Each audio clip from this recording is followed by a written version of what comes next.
What's up, Doc? Welcome to the Docs Get Money podcast. Are you a badass doctor killing it professionally and has bigger dreams than just clocking in and out of the hospital? Do you want to leave behind a legacy that is as lit as an HBCU homecoming?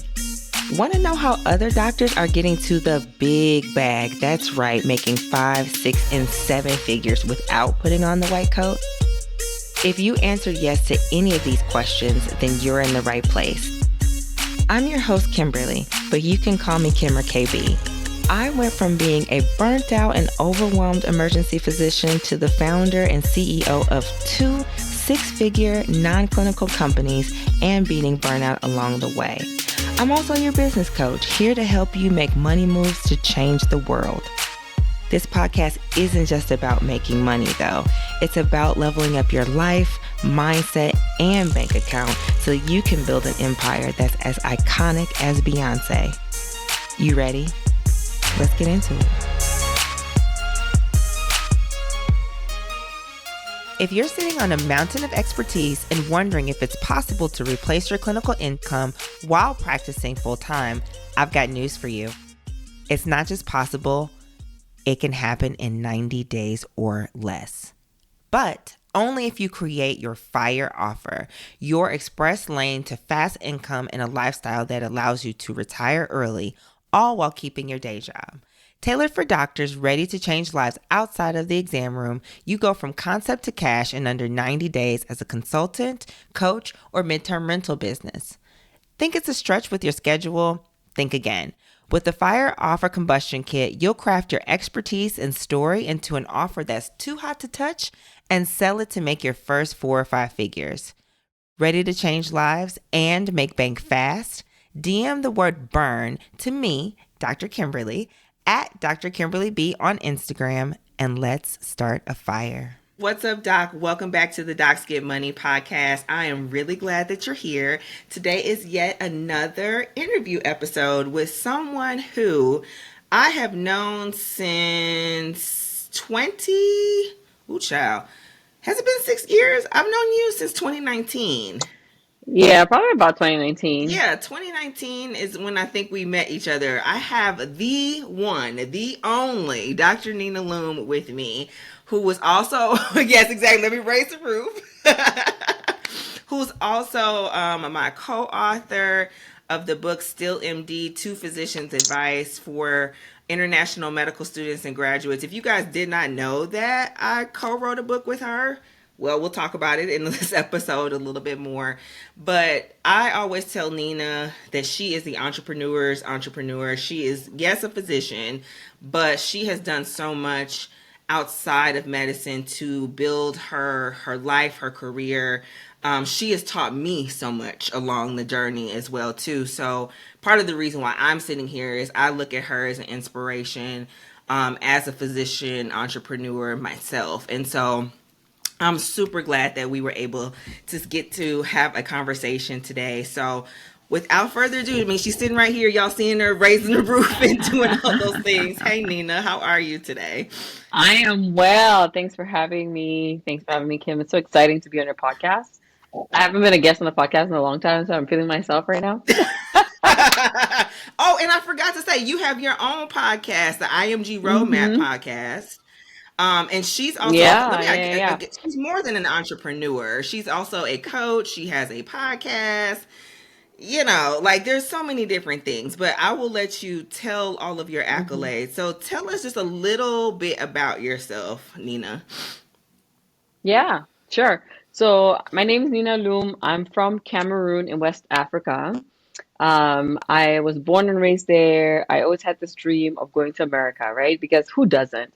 When you are a West African and you have a little bit of means, one of the things that you try to do is you try to go for higher education, either in Europe or in the United States.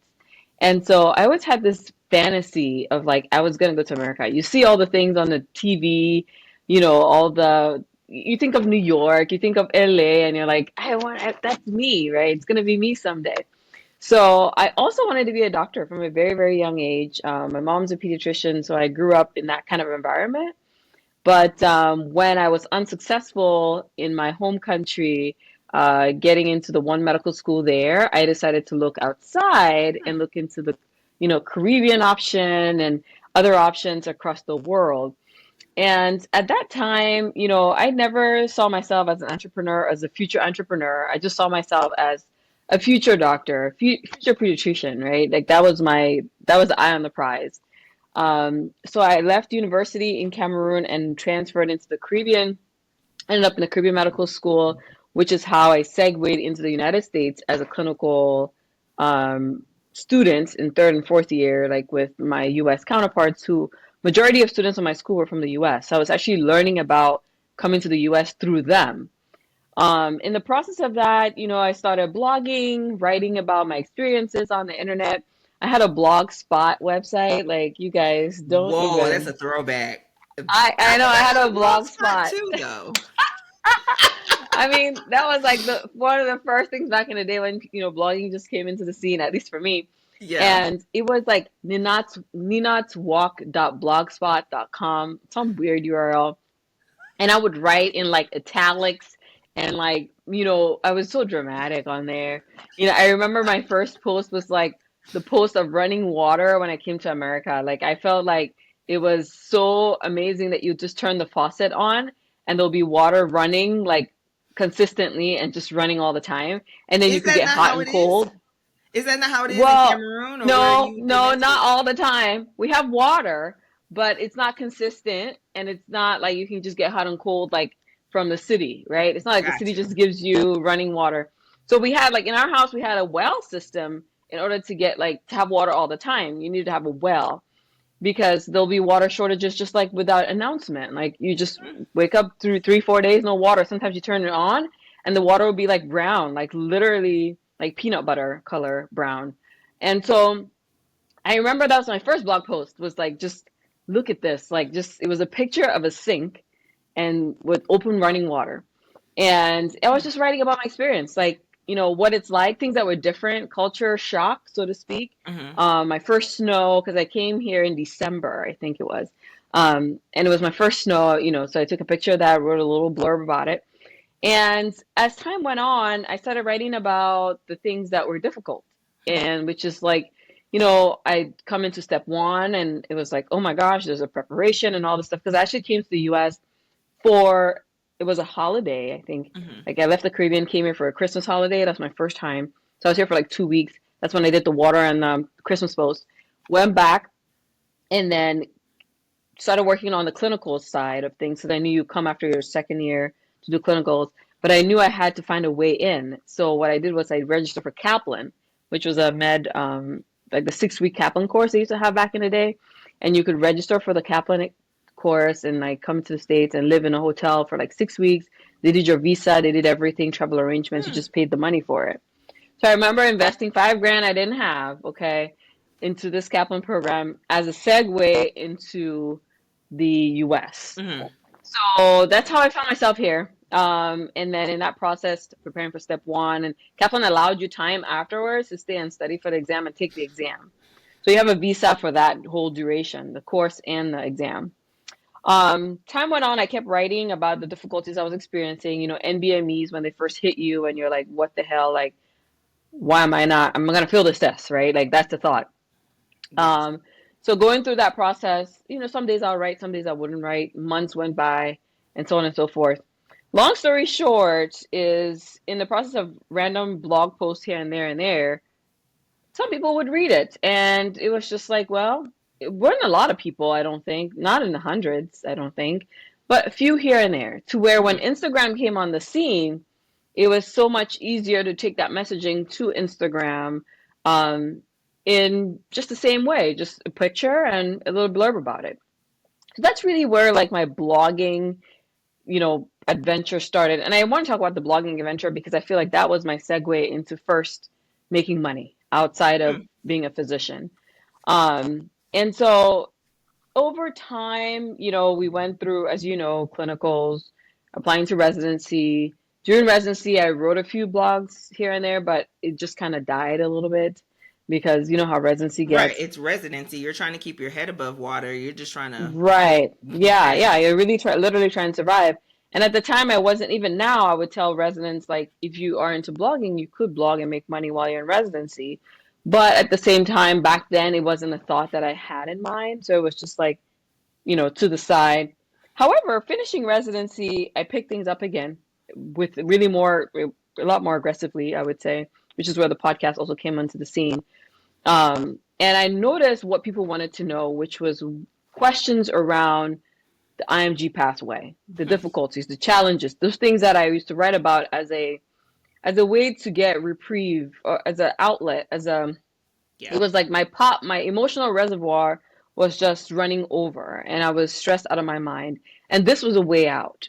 After praying and talking to God, sometimes you also write. And so for me, that's what it was. But on the other end of things, people were reading that and resonating with it in whatever way for them, right? They'll tell you better. So over time, I don't know where the idea came from. I still think, to be honest, it was the Holy Spirit that like laid it on my heart. It was like, you keep answering the same questions every day, same thing over and over again. You should consider a platform that can allow you to have this questions available so that people don't have to reach out to you for the same topic all the time. And if they do, you have a place that you have a repository. Much like how you read your Bible and you get a reference, and when you're feeling sad, for me, I would type in sad verses in the Bible, or Yeah. verses for joy. And you get, like, a list of things that you remind yourself about. I was like, well, this is not going to be a Bible, but it would be a reference so that when people have questions, they can go to that reference and get their answers. So that's where the idea came from. Hmm. And before I knew it, the blog morphed into an online program, an online platform teaching international medical graduates success blueprints for our unique pathway as foreign medical students or graduates who are seeking residency positions in the United States. Yeah. And I wanted it to be different from what you could learn at school, because you can learn how to pass the USMLE at school because that's the material they're teaching you. You can learn how to pass anatomy, physio, biochem, all that stuff. But I wanted to talk about the things that did not have a curriculum of their own. I wanted to teach people the things that I wish I was taught. I Hmm. wanted to teach people the things that I thought would be good, almost like as if should be common sense, but it's not given. Right. We don't know these things.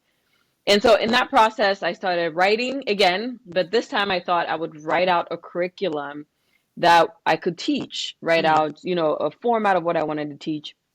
And really that's where my entrepreneurship journey sort of started. It was sort of like unplanned, but planned in a Hmm. very bizarre way.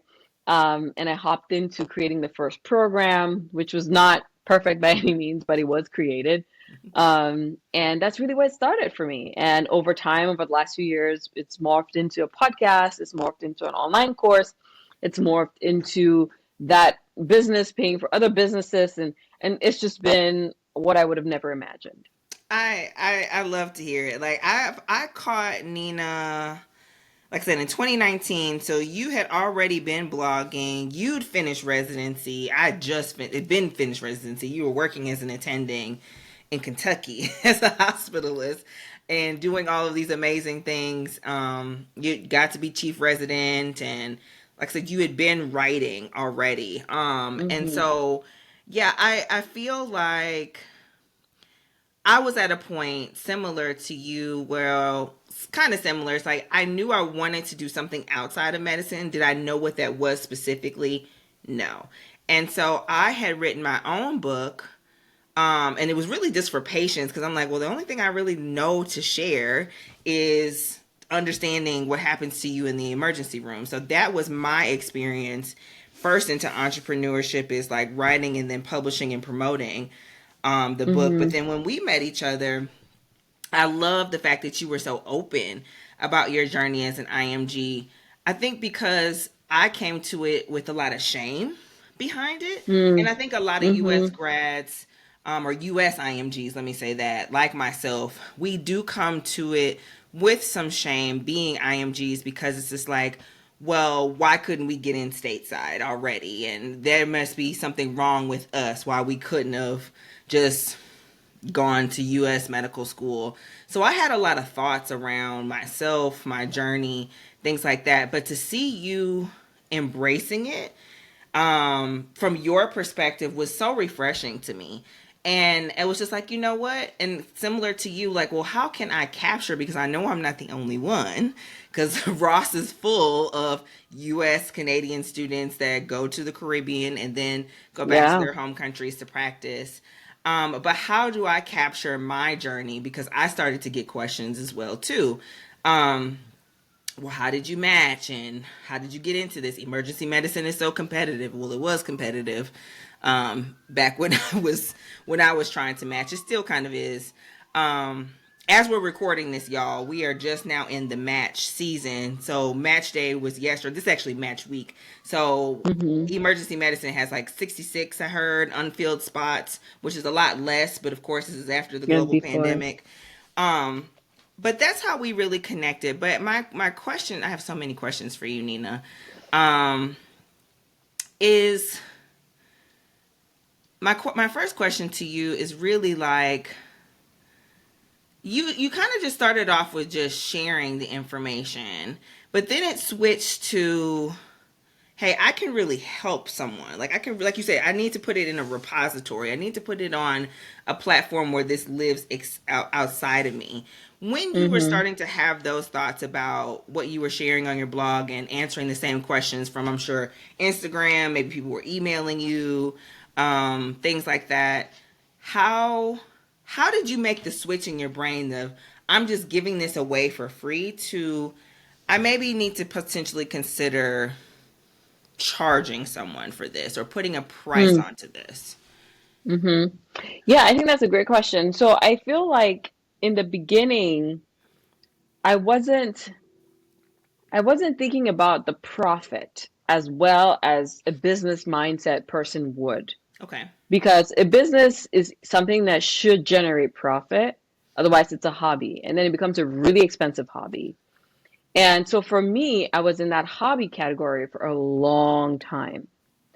And in the process of creating this repository, I noticed I'm going to be paying fees for certain services, like paying fees for a video platform, paying fees for an online hosting platform, paying fees to get a website done, fees to get professional photography for that website done, fees for just like random things here and there. And it adds up over time. And so you realize, oh, wow, I'm actually investing into a business, but the business is me. Like I am the person. So it's Mm-hmm. in that at that point, it was almost as if you're going to invest this much into it and this much time, and as a physician, particularly, looking at myself and saying, well, you could, if you were in the hospital, you'd be making this many $1,000s a week. But if you're going to spend 4 or 5 hours a day working on your website, working on your written material that's going to become your curriculum, that's going to become a flagship program, and I used to wake up in the morning on my days off, go to the gym, work out, because for some reason I always get inspiration in the shower and in the gym. And I would do that, go sit at the coffee shop and just like pour out everything that I could remember from my shower time. And the first time is not the best, and you do that multiple times. So you're investing a lot of time into it. And so Mm-hmm. I thought, as things went on, I think the first iteration was more so I just need enough funds to cover the expenses of my hobby so that it's not so much expense. So it's not so expensive for me. Because I could go to clinical work as a hospital, as you know, we do 1 week on, 1 week off. I could go work clinical the following week for 3, 4 days, and I'll make more than enough money that I need. Mm-hmm. But if I'm not doing that and I'm going to sit at home and write, then there's an opportunity cost with that. Right. And that's a whole separate thing. That wasn't the driving force, but once the driving force for me was the expenses on the front end. Hmm. And I needed to cover that. So my initial pricing was more so what do I need to do to just cover my expenses? So it's not an expensive hobby for me. I'm helping people, but I'm also able to pay for the different services that I need to help them with, but I wasn't paying for my time or anything like that. Hmm. So with doing that is how I first chose my very low ticket offer, which was I think we talked about this before. I remember it was $97 to $79. Something about 7 and 9, those numbers were like Mm-hmm. kind of in my head. Something around along those lines, or maybe it was even cheaper. I don't really remember. But it was a very low cost offer. I think it may have even been cheaper. It said probably 79. And it was for a 6 week coaching program where I would teach online classes to um, IMGs, and they would be able to catch the reserve or keep the replays and rewatch them for the future. And it was just, kind of a 6 week outline of the 7 different pain points that I realized IMGs must overcome to get into residency. And that's really how it started.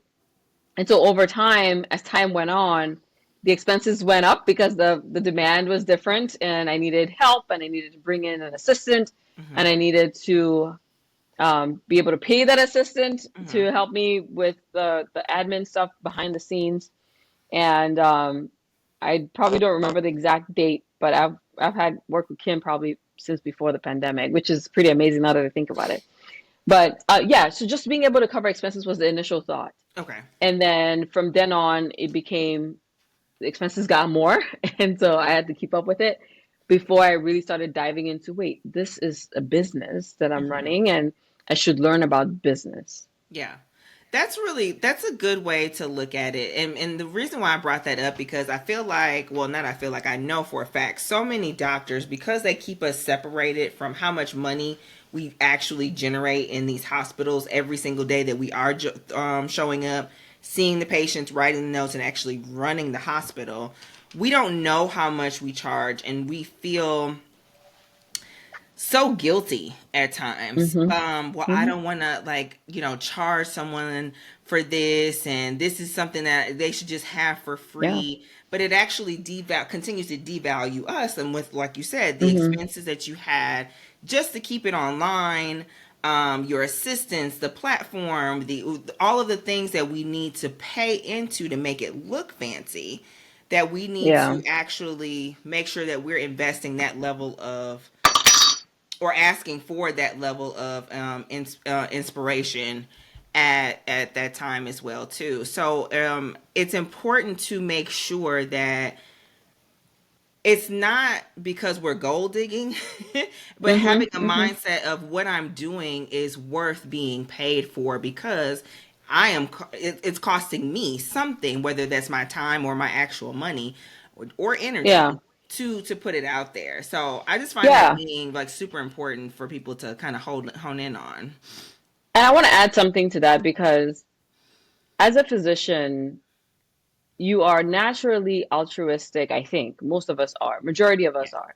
We're Yes. giving people, we know what it means to sacrifice taking breakfast and lunch and dinner to be at the bedside with somebody and coming home spent and giving a lot of yourself to humanity because that's what we are drawn to from a young age. There are very few people I think that go to medical school because they want to make money. Right. A lot of us go in because we have something that's calling us to deeper or higher or better, like a higher calling. But that same idea or notion or way of thinking also holds us back when it comes to charging for maybe our expertise or our knowledge outside of medicine. Hmm. So I definitely struggled with the idea of even pricing my um, initial offers. And especially when I was noticing expenses are becoming more than I can sponsor or bear alone, I need to figure out how I can monetize this so that I can not only pay the people that are in the services I'm hiring, but pay myself for the time I'm spending into it. Even with that, there was still a constant battle of how much is too much, or is this something that you should be even charging for to start Yeah. with? Is it worth charging for? So there are always going to be questions around self-worth, questions around worthiness of pay, if you should be charging, why you should be charging, that you don't overcome immediately. And I don't think I overcame it the first few years. I don't even think I'm overcoming it right now. But it's a part of understanding. Now I understand my worth and my value and what I'm bringing to the table. And I've seen the results in other people's lives to where I can believe that I've created something that has value and it's worthy of exchanging a currency for. And a Yeah. currency now for me is a marker of value or what people put importance to, as opposed to just I'm greedy and I want to make money. Yeah. Yeah. And I think that's the difference. And I think that's a challenge. And I'm glad you said that you're still working through that, because I believe I still am as well too. Even though I got a podcast called the Docs Get Money podcast, everything I do is about making money outside of medicine. But that's kind of like the very surface of it all. It is about Hmm. constantly checking your self-worth, constantly Hmm. um deciding how you choose to see yourself, how you choose to Yeah. believe in yourself. Because like you said, we are physicians, we're very altruistic people. I think we have been taught for so long to self-deprecate, to put ourselves on the back burner so that we can be at the bedside, so that we can serve other people. That's our job and that's our nature. But at the same Hmm. time, we have time to pour into ourselves. And we need to have resources to pour into ourselves, because we see and do things that the average Joe that's working on Wall Street, that's making probably 10 times more than us, or the CEO of our hospital that's making 10 times more of us, they will never understand, and they'll never Hmm. see or do anything else like that. But also, it challenges us to think about our own beliefs about money, just in Yeah. general, like who deserves money, who doesn't. Um, all of those lessons I've had to like kind of, or thoughts that have come to my mind since I've gone on this entrepreneurial path or journey that I also did not have a name for until much later. Of like, oh, this is what I'm doing. I'm trying to start a business. So I Hmm. love that you Hmm. said that. Hmm. Take me to when you started writing your books, because our book is not the first book that we've written, that you and I have both written, excuse me. So tell me about your writing path outside of just the blog as well. Yeah. So I did experiment with maybe what do you call uh uh I forget the name right now, but where you write a book with a group of people. Oh, like an Uh, anthology or compilation. Anthology, right, right, compilation. So my first venture was with Women in White Coats, and we wrote the first iteration of the Chronicles of Women in White Coats, which you're also an author of. Mm-hmm. Um, and in that book, each person had a chapter or two.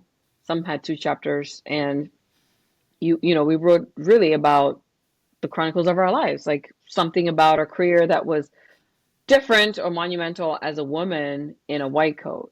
And for me, again, my journey was with that lens of being this foreign person that moved here and had this career aspiration and the challenges that I overcame to get past them. So that was the first medical anthology I took part in, Chronicles of Women White Coats. Great book. I mean, that was the first book that got me on like daytime TV shows or radio shows.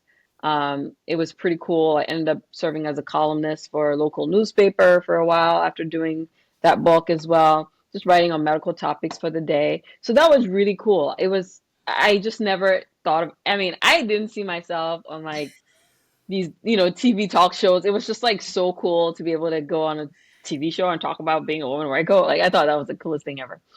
Um, but more importantly, the impact that the book had on other women to really start to share their stories, to begin to look at themselves, not from a lens of like pity, self pity, regret, self doubt, but to look at their stories and say, how can I transform what I've had happen to me into something that is beneficial, not only for myself, but other women and men as well. Yeah. And so that's really what that book did for me.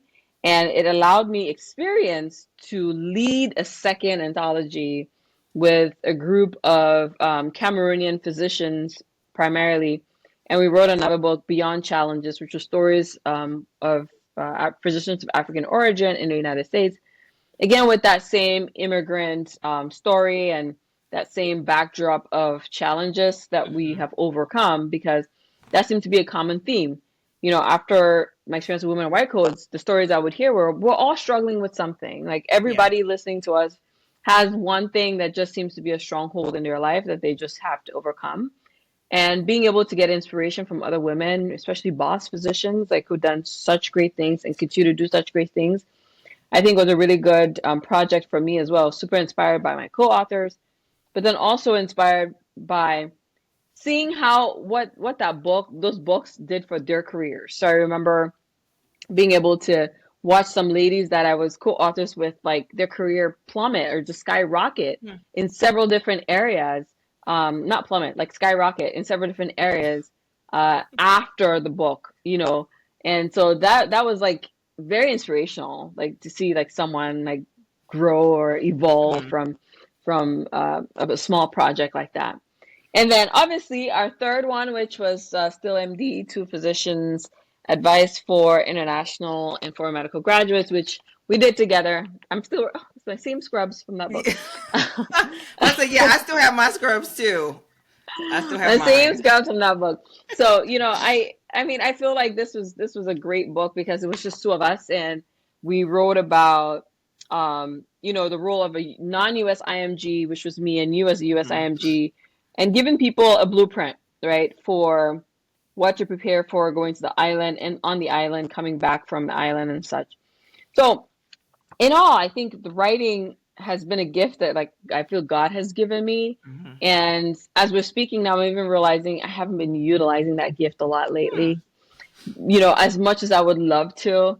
And it's obviously opened up several doors, whether it was through a Mhm. blog, through books, or through Instagram, or um, you know, it's just amazing how much you can take a gift, an experience, you can take your expertise, you can take your whatever talents that you've been ordained in this life, and you can sit on them and let them just like rot You and could. nobody knows that you have them.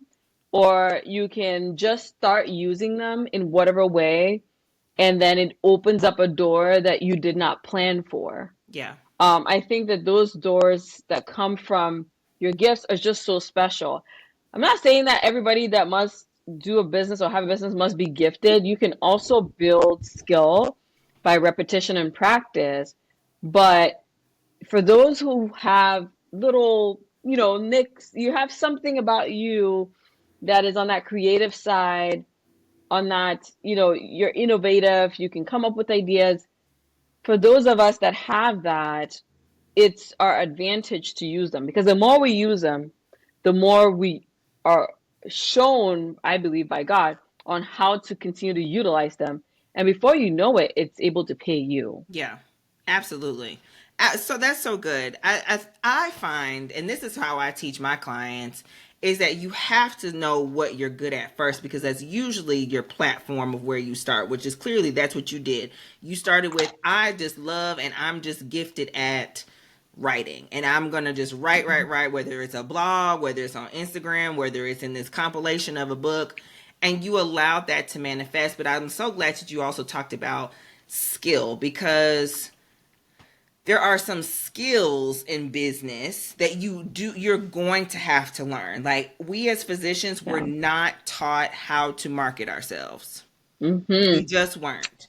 We were 100. not taught how to sell and make Correct. money from that. We were never taught how to ask for and exchange money for the value that we bring into the world. But it's the balance of the two, both the strengths and the skills, that I Yeah. find has made me successful in business, and also has made you successful in business. That you weren't afraid to just stand on and start with what you were naturally good at first, and Mm-hmm. then start to build the skills around that to make the business actually work. So that leads me to thinking about um, so tell me a little bit more about how IMG Roadmap just came from maybe a $79 ish, maybe $97 course to the six-figure business that it is now. What was Oh that my journey gosh. like? So I would say, first of all, it wasn't all the way planned right, but it happened, okay? But now I can tell you in retrospect, because retrospect, obviously 2020. Um, I think so. Obviously, in economics, there's demand and supply, and the law of demand and supply. So if demand goes up and supply goes up, good economics. I think that's exactly what happened here, which was as time went on, I think because my entry point was so low for a lot of people, it allowed them in to experience what I was offering, and they were able to benefit from it and had results. And when they had those results, it was a feedback loop for me to be more cognizant of what was going on around me and to acknowledge the change that people were experiencing as a result of what I was teaching. And so as that happened, first I had to be emotionally intelligent to stop and like read the room, like what's happening here. There's something here, and I can either brush it off or I can sit down, pray about it. Again, writing, more so reflective writing for myself for clarity. And in the process of that, I started getting more clear on what this program could look like, how it could be better structured, what people wanted to know, what they did not care to know. And that helped me refine the curriculum again. And that's really when I took time into production of the curriculum and production of the online program with quality videos and audio visuals and things like that, and creating resources that go along with the program. So when I was a kid, I remember I was in Cameroon and my uncle in South Africa had sent me a set of videos. I think they're probably very common in America where you, as a kid, you can have a read along book and you can put the video in DVD player and it would read the book with you and it was animations. Yeah, I think I I remember had one that. of the, yeah, I had those in like the tape form, like the cassette tape. And I remember I would sit there and I would press play and I would listen to the same story over and over again with my book in my hand. And it was like the best thing ever. I would just sit there in the afternoon and read my book and listen to this. It was something I did over and over again. So when it came time to like formalize the program, that came to my mind and was like, what if you could create something where people had downloadables and they had audio visuals that they can either read or they can listen or use a combination of both or supplement both. In that process too, I started reading a lot of other books, listening to a lot of other podcasts.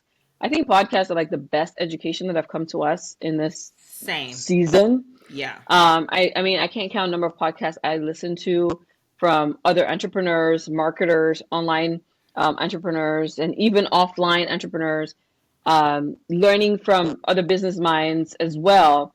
And I'm going to give a shout out to my husband because he's a true business guy and would sometimes at the time we're dating would steer me into like thinking about profit and loss and thinking about expenses and thinking about, you know, what is your demand versus your supply? Like, why, do you really need to change certain things and what things you need to change?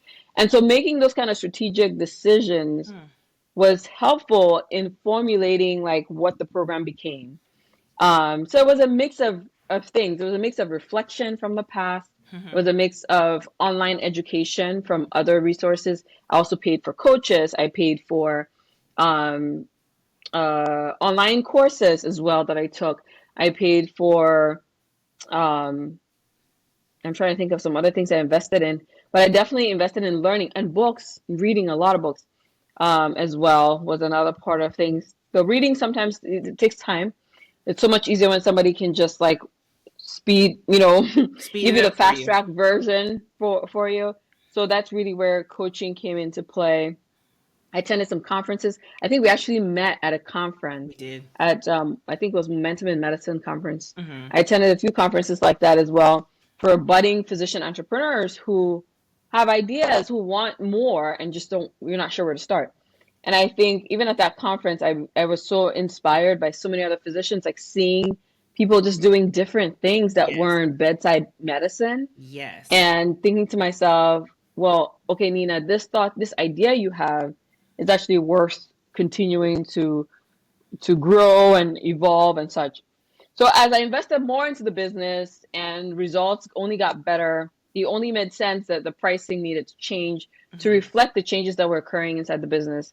Um, and so that's really where, with raising my prices to a reasonable place, because as an IMG, I know that finances are extremely limited as a student, and I was not in a position where I wanted to exploit anyone or have anyone feel exploited. That was the last thing on my mind. I never felt like I wanted to make a program where people could not afford to be in it. Yeah. I had a coach one time, a physician coach, who's actually an EM physician. He told me, he told me, you're not gonna move forward until you raise your prices to, like, he wanted me to raise my price a certain amount. I'm not gonna say what that amount is. And I could not sleep at night. Mm-hmm. He's probably right, okay? But at the same time, for the audience I was serving, I just could not stomach the idea of doing that to another person like myself. Mm-hmm. So I was like, what do I need to do to raise my prices reasonably for the amount of work and effort, time that we're putting in, and the result that people are getting without exploiting or without going overboard with it? Yeah. Like, it doesn't, Exactly. it doesn't matter to me that I must, it, thank God, okay, you could be a seven-figure person, but you don't have to exploit people to get there. Correct. And I could do that right up front and get there, but I still got there Yeah. without doing that. So at the end of the day, what I'm saying is there's a place for everything. There's a place for higher prices and there's a place for lower prices. There's a place for entry level, low ticket offers. But I think conscience is important. Intuition is important. Yes. If you believe in a higher power, in God, obedience is important. And Yes. so for me, it was more important that I had a clean conscience before man and God, that I wasn't exploiting people. Yeah. So we raise the prices each year, probably for the first, at least I know I haven't changed the price in the last 3 or 4 years. So it's been steady in the last three Mm-hmm. years or so. But as the prices went up, as God would have it, demand only went up, Hmm. right? So it wasn't like prices were going up and number of enrollees were dropping. Mm-hmm. And so at that point, I'm like, well, there's something here, but am I going to just keep raising it just because I know that there's demand? No. Keep it steady, refine the program, have a rubric that is repeatable, reproducible results. That was what's important to me. And so that's really how we segued from, making our initial launch of like $3,000 Mm-hmm. to having $100,000 launches. Hmm. It wasn't overnight.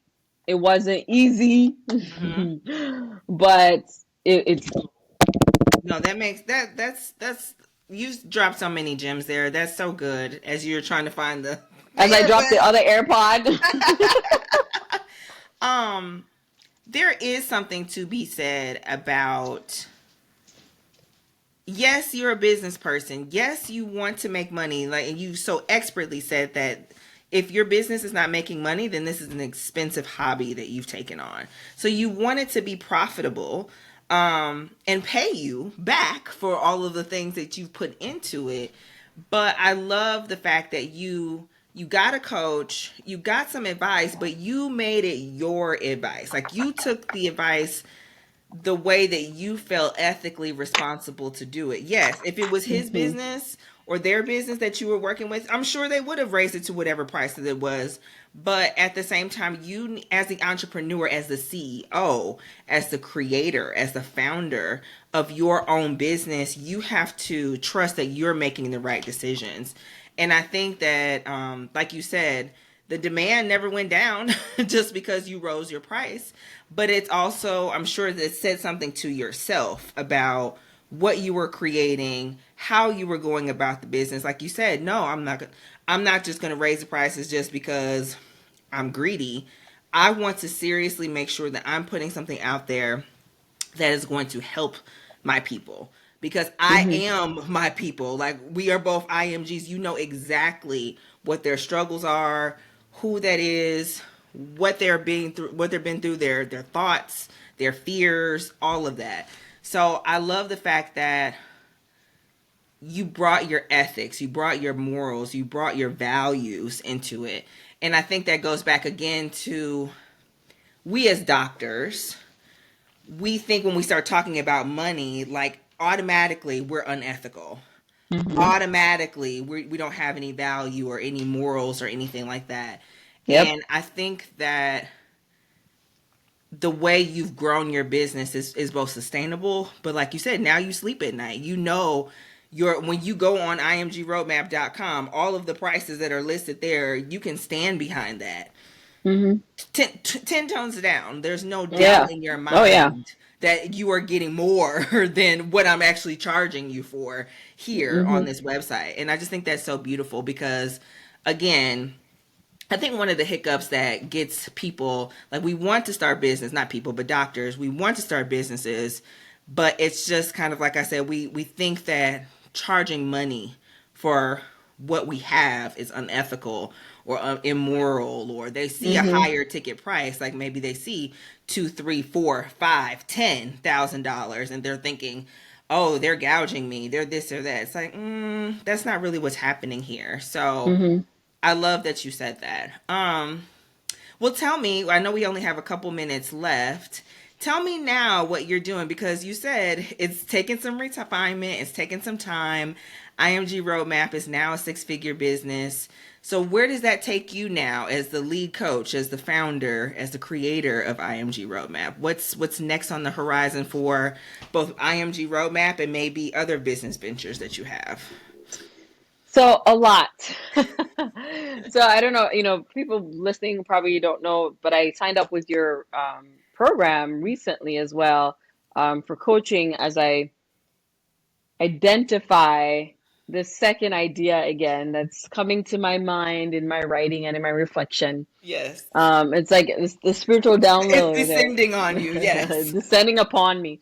So I'm definitely, as we're refining this program together, I'm excited to say something new is coming, and I want to be able to help other physicians, non-physicians, high achievers who have gifts, talents, and or want to develop skills that maybe they feel like they have the potential to do, or even if you don't feel like they have the potential to do, and help them to um, create an online program that can bring similar results for them financially, but also impacting lives along the way.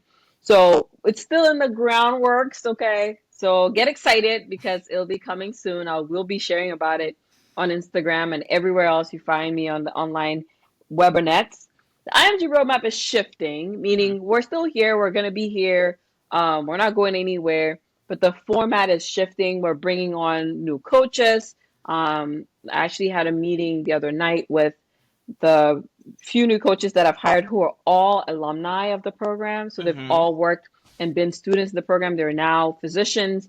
And I mean, nothing better than to have your own alumni Yes. now working with you and you're sharing profit with them. Yes. So I feel like this year's program is going to be richer. It's going to be better because there's going to be so much more input from more than just myself, Mhm. but well vetted physicians who I have also noted their gifts. I've also seen they have the skill, and I'm Mhm. willing to help them develop that within the IMG roadmap as well. So really exciting stuff that I'm looking forward to, and it makes me nervous because everything that I've noticed that's been good in my life starts with like, the Dochi song, it's my anxiety, Yes. anxiety, anxiety. So, I just love that we're owning our anxiety now and, giving her a seat at the table because I think you just need to welcome that bitch home. You just need to bring her and let her just sit there and then let her be terrified so Right. that you Just sit here and be actually terrified. Yes, just sit exactly. here and be terrified because actually we're gonna do this. Right. So I welcome my anxiety and we're gonna do it. We're gonna change the face of the roadmap and it's gonna be better. We're all gonna be better for it. Yeah. No, that's one thing that I think is, again, yet another testament to IMG Roadmap is that now, as you're shifting, as you're growing, you have a wealth of people that you can trust because they've been through the process. They know exactly, you know, they've been through it, and they've been through your program. And so now that you can actually share that with them and have them to teach, like you said, they have their own experience. Maybe they're surgeons, maybe they're um emergency physicians, maybe they're Hmm. pediatricians, you never know, but that they can actually speak to different slightly different journeys than you've necessarily have had, which like you said is going to make people so much richer. So you could, and I'm just ideating here, you could have small groups in there, like, okay, everybody's trying to match into peds, maybe you're with this person. Everybody has been trying to match Hmm. to family medicine, go with this person. But it's able, your people are going to be so much more well served. And I just think back, like I said, it is a testament to you just deciding to just try it and see what Hmm. happens. And Hmm. it's just been, you've been following the path and been following the journey. As one podcaster that I listen to, you're just following the reality here. Like, it's just, as it's going, you're just continuing to go along with it. And I also love that you touch on your anxiety as well too, because as an undiagnosed, probably ADHD, anxiety, all kinds of different things, it's not that any of that goes anywhere. It Mm-mm. definitely changes. And I know it's changed because, of course, we've talked about it. It's like, okay, this is different. This is new. This is a new shift. We don't know until we just take it out there and make it go forth for ourselves. So I'm just so proud. Like I said, I'm proud to know you. Um, I'm proud to have seen you along the journey. I'm glad that I got a pit stop from you and we wrote our book together at the same time as well too. But watching your entrepreneurial journey is so inspirational. And so thank you again for really believing in yourself, Nina. That's really what I want to thank you for. Trusting in Mm. God, trusting the voice of the Holy Spirit, and just making the steps no matter how difficult it was. I'm sure there were times that you were crying about this, you were stressed out, you talked about the $3,000 launch and the six-figure launch, but I know there were launches where you've heard crickets. There's been Hmm. launches where I've heard crickets as well too. So all of that has brought you here, and I'm so amazed, and I can't wait to see what you create going forward. I know it's going to be incredible. Thank you so much. It was such an honor to share this part of my story with people. I don't think I've ever talked about money and IMG Roadmap on an online type of, So I platform get because I get a first. you got it first, yeah. Okay. Because I just never wanted to be associated with a money making online Hmm. company. For the longest time, it brought me some shame because I was like, I want to be associated with encouraging and altruism and giving back. But I realized my money mindset was messed up Hmm. because if I did not place that much importance on the idea of money or thinking like thinking that everybody who made money online was greedy or Yeah. all these kind of thoughts that are very easy to be perpetrated in today's day and age with online marketing, or everybody's trying to scam you, Yeah. or there's something out there, people are trying to exploit you and things like that. So I think because of all of that kind of rhetoric, I always shied away from sharing how much we make in the IMG roadmap or how much profit the program has seen over the years. um, and it's actually freeing to talk about it because why not? Why not be honest, right, with where we started Hmm. and where we're at now? Because there's growth there. And I'm Yeah. not taking credit 100% for it. Like, God gets all the glory for this. Hmm. But as I'm speaking about this with you today, it's just really hit me. You've never openly told people that you get X amount of dollars from this online program. Hmm. And I feel liberated in a sense. Like now you can do whatever you want to do with it. The results are speaking for themselves. Um, but I want it to be an encouragement for other people who also have that same limiting belief in, struggling with the morals around making profit and being a good person, Yeah. making profit and being a doctor, making profit Yeah. outside of the white coat and being a physician, and balancing that together, right? Like I have no problem collecting rent. No problem collecting rent, right? Zero. I mean, last month I texted one of my new tenants. I'm like, rent is due on the first. It's the first. You have a lease. Look at your lease. You know, zero guilt. Why? Hmm. Because I know I'm providing them shelter. Hmm. Shelter is not free. right? I've also been a tenant before. So I signed a lease and I keep my lease. However, when it came to this part of my life, being an online entrepreneur, I would never say it out loud. Why? Because I felt like it was dirty. I was doing something wrong. But now, as I look back, I realize, no, Nina, you've been providing value. You've been providing education. You've been providing coaching, inspiration, motivation, direction. You've held people's hands through one of the most challenging things. And guess what? You've helped people get to a position where they're going to make six-figure income for the rest of their lives because Yes. you help them. Yes. Yes. So if you can take somebody from did not match 1 year down in the dumps, and all you did was help them see themselves as someone who could do this, and you gave them some direction, and they took action on their own because they do it, they produce the results, and they get into residency. Yeah, you start off with 50K a year for 3, 4, 5, 6 years, but your future is certain once you Yeah. leave residency. Yeah.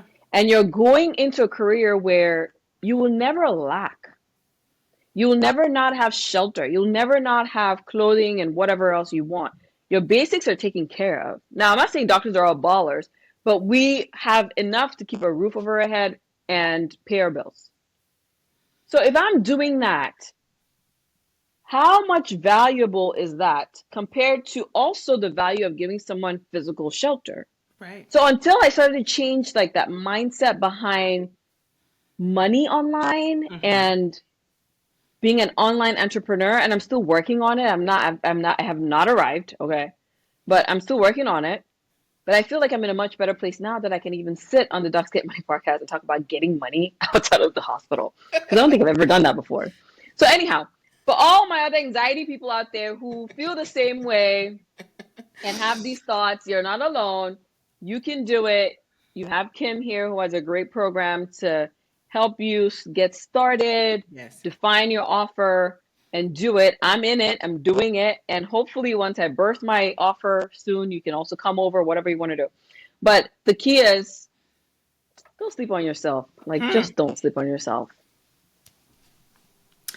Anything else you want to share? I feel like I should pass the offering plate. Anything else I you can, want? That's so good. I can So get my true. Cash App. We'll put the Cash App in the show notes. Put the Cash App in the show notes. I'm kidding, guys. Don't Cash App me, please. Don't Cash App me. But yeah, that was funny. Yeah, but nothing else. I'm just grateful for what you are also doing and showing us like, hey, you know, nothing wrong with being in the white coat. I will be in the white coat, I think, until I go to the grave, if the Lord gives me life. I'm gonna be in this white coat. I'm gonna always be in front of a patient somewhere. That's my calling. I feel like I'm not giving up on that. But if you do want to diversify, Yeah. you can. Yeah. If you do want to, do 60/40, 50/50, 30/70, 10/20, 10/90, whatever you want to do is possible. If you have another skill, another way that you can keep up with your daily expenses and your lifestyle and make enough for your family, you can do it if that's your passion. You can even do 100% and 20%. Some people still do 100% clinical and 20% side hustle. Yeah. Some people do 80 and 20. Some people now, I mean, there's some physicians who are 100% entrepreneurs. Yeah. Nothing wrong with that. Old Nina will be judging them. New Nina is like, no, Do they're you, boo? adding Yep. value somewhere. Right. They're adding value somewhere, and that's all that matters. They're helping people in another way. You help at the bedside, great. But if you feel like you have a skill, a talent, a gift that you can use outside the workplace, Yeah. talk to us. I love it. I love it. Yes.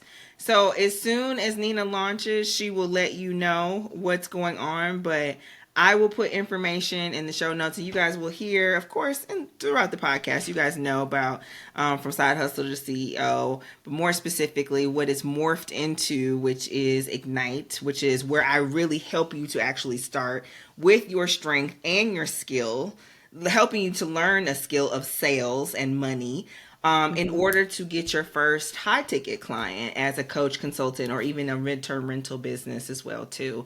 Nina, thank you so much for your time. Like I said, I knew this was going to be great, but I'm always enriched when I speak to you, regardless. So I know this is going to help someone. We will put all of your handles and links and all of the things in the show note of this podcast.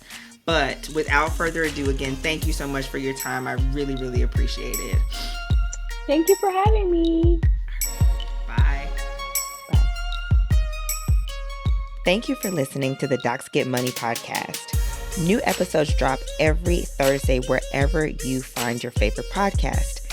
Share, comment, follow, and subscribe to the Docs Get Money podcast wherever you get your podcasts. And if you want to know more, visit me, Dr. Kimberly Brown, at KimberlyBrownMD.com, and be sure to follow me at Dr. Kimberly B on Instagram.